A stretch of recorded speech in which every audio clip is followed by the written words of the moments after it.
merupakan salah satu faktor utama bagi terciptanya generasi penerus bangsa yang berkualitas. Tidak hanya dari sisi intelektualitas saja, melainkan juga dari tata cara berperilaku dalam masyarakat. Kini, untuk mengkriminalkan seorang guru tidaklah sulit. Banyak hal yang memberi kemungkinan besar guru masuk di dalamnya. Sebut saja akibat dari tindakan menjewer murid. Dalam perspektif si guru tidak disiplin dan layak dijewer agar siswa itu bisa lebih disiplin. Faktanya, sekarang banyak orang tua dan pihak-pihak tertentu yang tidak setuju guru menjewer murid. Hal ini sangat berlebihan tentunya, karena maksud dari guru bukanlah untuk melakukan penghinaan, akan tetapi agar si murid tersebut lebih disiplin.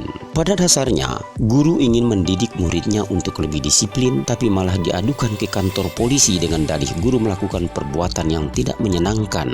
Bahkan, hanya dengan menepuk pundak siswanya dengan maksud memberikan teguran ini dianggap kriminal oleh orang tua siswa murid. Satu contoh yang paling nyata adalah kasus guru di SMK Negeri 1 Taliwang yang dikriminalisasi oleh orang tua siswa. Saat ini, guru SMK Negeri 1 yang bernama Akbar Sarosa sedang menghadapi proses hukum dan masih menunggu keputusan dari hakim.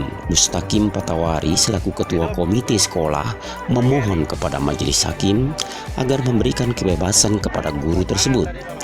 Dia juga menekankan bahwa pukulan yang diberikan oleh Akbar tidak mengakibatkan luka parah atau cacat permanen pada murid. Lagi pula, pukulan tidak berakibat cedera berat atau cacat permanen. Karena itu, kami mohon kepada majelis hakim sebagai benteng terakhir keadilan melihat kasus ini dengan mata hati. Kami mohon Akbar Sarosa diberikan kebebasan, ujar Mustaqim Patawari. Mustaqim Patawari mengkhawatirkan bahwa jika hakim memutuskan Akbar salah, hal ini bisa menjadi contoh buruk bagi guru lainnya. Dia berpendapat bahwa guru-guru mungkin akan enggan mendisiplinkan murid-murid mereka karena takut menghadapi tindakan hukum serupa. Hal ini berpotensi mengarah kepada ketidakmauan seorang untuk menjadi guru di masa depan. Guru tak mau lagi mendidik karena takut dikriminalisasikan. Mereka hanya mengajar, hanya sekedar melaksanakan tugas, ujarnya lagi. Selain itu, Mustaqim Patawari juga merasa khawatir bahwa guru-guru mungkin akan kehilangan minat dan perhatian pada perkembangan murid-murid mereka jika mereka merasa terancam oleh hukuman atas tindakan disiplin yang mereka ambil. Hari ini Akbar yang jadi korban, mungkin besok atau lusa guru Siti, guru Amina, guru Ahmad yang dilaporkan.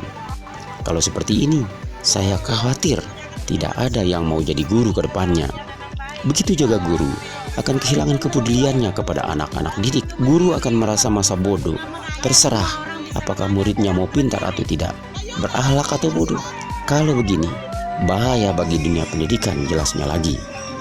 Mustaqim Patawari menggarisbawahi situasi seperti ini dapat mengancam dunia pendidikan secara keseluruhan. Lalu kenapa sekarang orang tua gampang laporkan guru yang hukum anaknya? Hingga saat ini, kita mungkin masih merasa prihatin ketika ada kasus di mana siswa dan keluarganya secara fisik atau verbal menyerang guru mereka sendiri. Kemungkinan kita juga merasa kesal ketika seorang guru dilaporkan oleh orang tua siswanya, bahkan dalam kasus yang sebenarnya sepele. Namun yang sering terjadi adalah bahwa semakin lama semua ini menjadi lebih umum dan terulang, bahkan menjadi hal yang biasa-biasa saja. Ketika guru-guru semakin mudah dikriminalisasi, maka yang ditakutkan adalah guru tak akan mau lagi tegas pada siswanya karena khawatir akan dipolisikan. Lagi pula, siapa sih yang mau dipenjara hanya karena mengurus satu anak bandel yang kemudian berlagak seolah-olah adalah korban? Sebetulnya, kita mungkin setuju jika guru harus mengubah pendekatan mengajarnya. Tantangan sudah berubah dan pendekatan pedagogik mestinya juga menyesuaikan persoalan zaman. Meskipun begitu, tidak semua orang tua dengan mudah mengubah sikap mereka dengan segera melaporkan guru anak mereka ke polisi. Beberapa dari mereka melaporkan kasus ini dengan cepat, terkadang melibatkan media dan membesar-besarkannya masalah tersebut.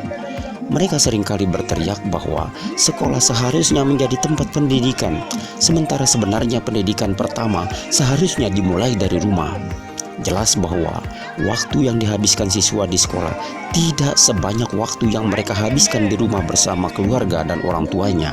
Orang tua seharusnya juga menjadi teladan dalam hal ini. Jika mereka terlalu sering melaporkan masalah kecil di sekolah, kemungkinan besar anak-anak mereka akan cenderung mengadu setiap kali sesuatu tidak sesuai dengan keinginan mereka. Alih-alih guru yang membentuk karakter siswa, seringkali karakter anak yang terbentuk oleh orang tua siswa itu sendiri. Karena takut mendapat laporan atau tindakan hukum, guru kemungkinan besar akan menjadi enggan menegur siswa yang melanggar aturan. Mereka mungkin tidak berani menjatuhkan hukuman sesuai aturan, padahal kita tahu bahwa tegaknya aturan adalah kunci keberhasilan dari pendidikan. Namun, jika guru takut dihukum atau dilaporkan, mereka mungkin akan lebih memilih untuk tidak menindak siswa yang melanggar aturan. Dampaknya adalah siswa semakin merasa mereka bisa melakukan apa saja tanpa konsekuensi. Mereka bisa merokok di sekolah, menonton konten tidak pantas, membolos, atau bahkan mengganggu teman-temannya tanpa takut diberi sanksi. Ketika guru mencoba untuk menegur atau menghukum mereka sesuai aturan, siswa cenderung mengadu kepada orang tua mereka. Karakteristik anak mungkin sebagian besar dipengaruhi oleh pendidikan orang tua. Jika orang tua selalu memenuhi setiap keinginan anak mereka, bahkan jika tidak diperlukan, maka anak dapat tumbuh menjadi pribadi yang tidak bertanggung jawab. Ini termasuk ketika anak meminta barang mahal seperti ponsel baru atau sepeda motor meskipun belum cukup umur. Orang tua seringkali menyalahkan pihak lain jika anak mereka melakukan kesalahan. Mereka mungkin menyalahkan orang lain dan alasan seperti anak mereka masih di bawah umur. Ini adalah pertanyaan yang perlu dihadapi. Namun, orang tua juga perlu melihat ke dalam diri mereka sendiri. Apakah mereka telah melakukan pendidikan yang tepat kepada anak-anak mereka dan memenuhi peran mereka sebagai guru pertama anak-anak mereka, terutama dalam hal perilaku. Sebagai orang tua, mereka memiliki hak untuk menyampaikan protes jika anak mereka mendapat pendidikan yang tidak sesuai atau tidak efektif, tetapi seharusnya mereka mengkomunikasikannya dengan guru anak mereka sebelum mengambil tindakan ekstrim.